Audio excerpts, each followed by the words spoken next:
Baik, Assalamualaikum warahmatullahi wabarakatuh. Selamat siang, kami dari kelompok 3 akan mempresentasikan hasil resum kami mengenai pelayanan kepada publik, yakni kontrol etika dan konflik moral oleh birokrasi publik.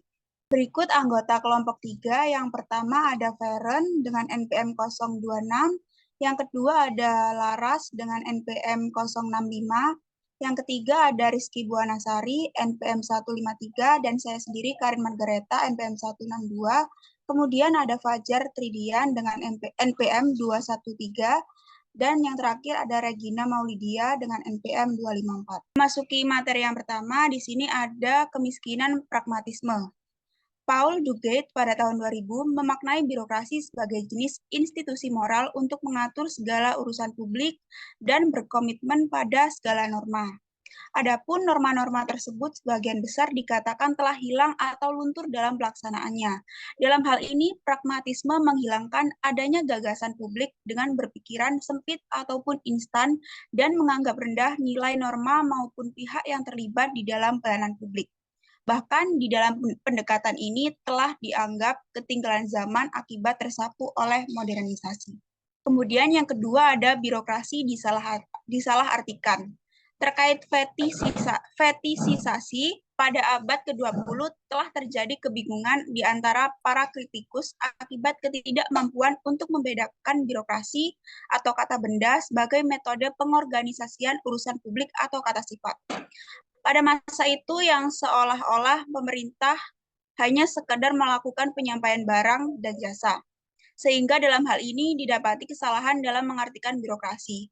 Bahkan Quintir dan Bauman mengkritik tegas bahwa birokrasi publik memiliki potensi sebagai lambang rasionalitas substantif daripada instrumental yang membuat pertanyaan teknis menjadi terpisah dari sifat etis atau mengenai keberhasilan dan peluang pengintegrasian. Kemudian ada birokrasi dan tujuan yang disengketakan. Di sini ada varietas birokrasi atau variasi birokrasi, di mana birokrasi adalah bentuk organisasi khusus yang diasumsikan oleh negara. Namun negara dapat mengambil banyak bentuk dan dapat melayani tujuan yang sangat berbeda. Menurut Class of tahun 1984 menjelaskan negara kesejahteraan pada dasarnya merupakan formasi kontradiktif yang tidak seperti formasi negara sebelumnya.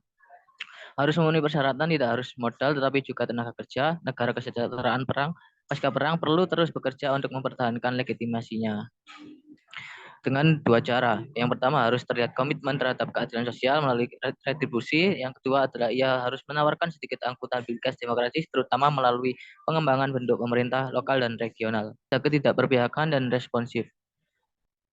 Ketidakberpihakan birokrasi artinya bahwa birokrasi hanya memberikan pelayanan kepada kepentingan negara dan masyarakat.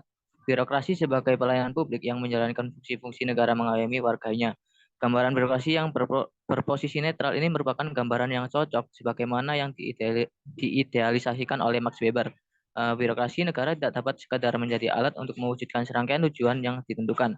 Birokrat tidak seperti politisi, harus memupuk ketidakpedulian yang terlatih terhadap wacana tujuan akhir karena kesadaran akan kemungkinan biaya yang besar untuk mengejar salah satu dari mereka dengan mengorbankan yang lain. New Public Management mengembalikan perbatasan politik. Birokrasi adalah ruang institusional yang diperebutkan dan ujung-ujungnya dipermasalahkan sehingga pemerintah menjadi tempat yang tepat untuk kontestasi kepentingan publik.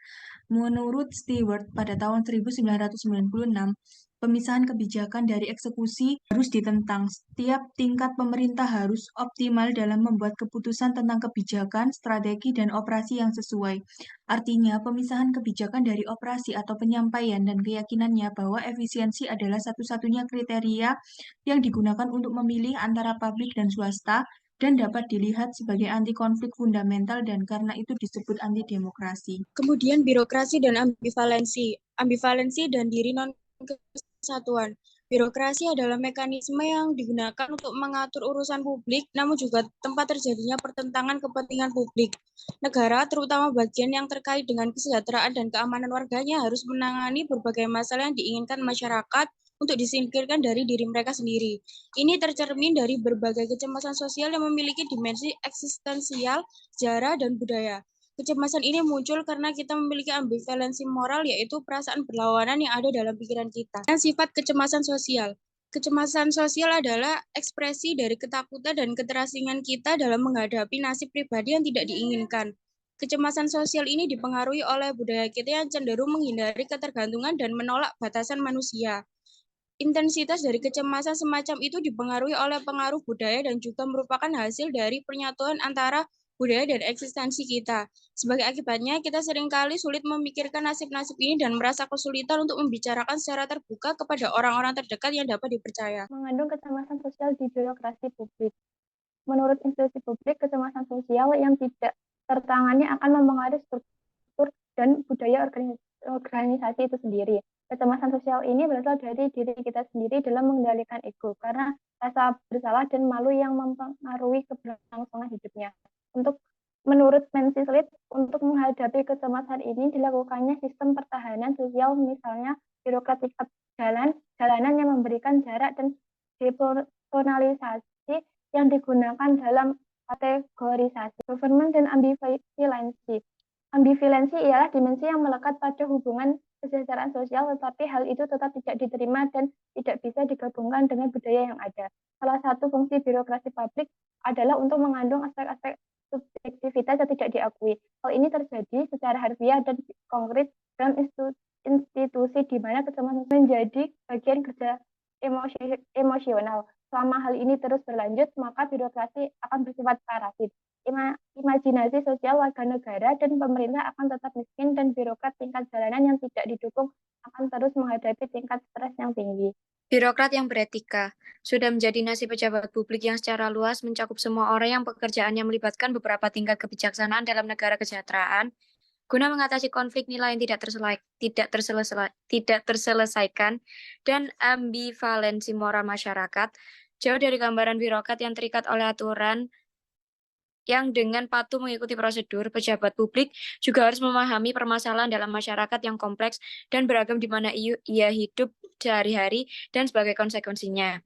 Ia ditarik ke sana kemari dalam apa yang disebut Bonnie Honing sebagai ruang dilematis. Mengacu pada karya filsuf moral Bernard Williams 1973 yang sangat sadar akan sifat nilai-nilai kemanusiaan yang tidak dapat dibandingkan. Banyak hal tidak sesuai dengan apa yang kita inginkan. Nilai-nilai saling bertabrakan satu sama lain.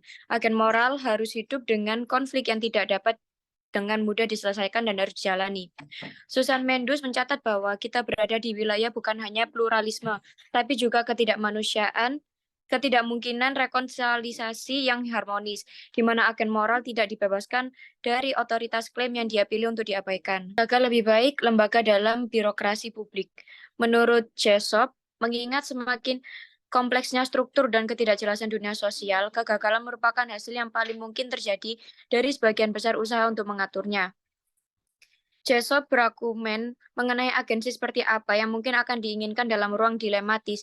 Jawaban Jessop terhadap pertanyaan ini terletak pada penggambarannya tentang seorang ironis, seseorang yang menyadari kemungkinan kegagalan tetapi terus maju seolah-olah keberhasilan itu mungkin terjadi. Ia menganggap ketidaklengkapan dan kegagalan sebagai ciri-ciri esensial dari kehidupan sosial tetapi terus bertindak seolah-olah kelengkapan dan kesuksesan itu mungkin terjadi. Masalah yang dihadapi oleh sebagian besar pejabat publik adalah bahwa mereka terlalu peduli dengan apa yang mereka kerjakan. Alih-alih mengejar prosedur yang aman dari kegagalan dan kualitas total, birokrasi publik akan lebih baik untuk mencari solusi yang cukup baik yang dapat memuaskan daripada untuk memaksimalkan. Oleh karena itu, manajer publik yang efektif adalah manajer yang cukup baik yang bekerja untuk mencapai prinsip-prinsip kesejahteraan masyarakat yang cukup baik. Beberapa implikasi. Yang pertama, pengakuan sifat konflik tujuan publik dan cara di mana konflik nilai tersebut memenuhi semua tingkat sektor publik. Yang kedua, berusaha melibatkan warga negara dalam dialog etis dan moral di semua tingkatan. Hal ini membutuhkan penilaian terhadap peran dan fungsi pejabat publik. Dan yang terakhir, birokrasi publik berguna untuk membantu tugas-tugas etis yang dihadapi para pejabat publik. Demikian presentasi dari kelompok kami. Apabila ada kesalahan, mohon dimaafkan. Wassalamualaikum warahmatullahi wabarakatuh.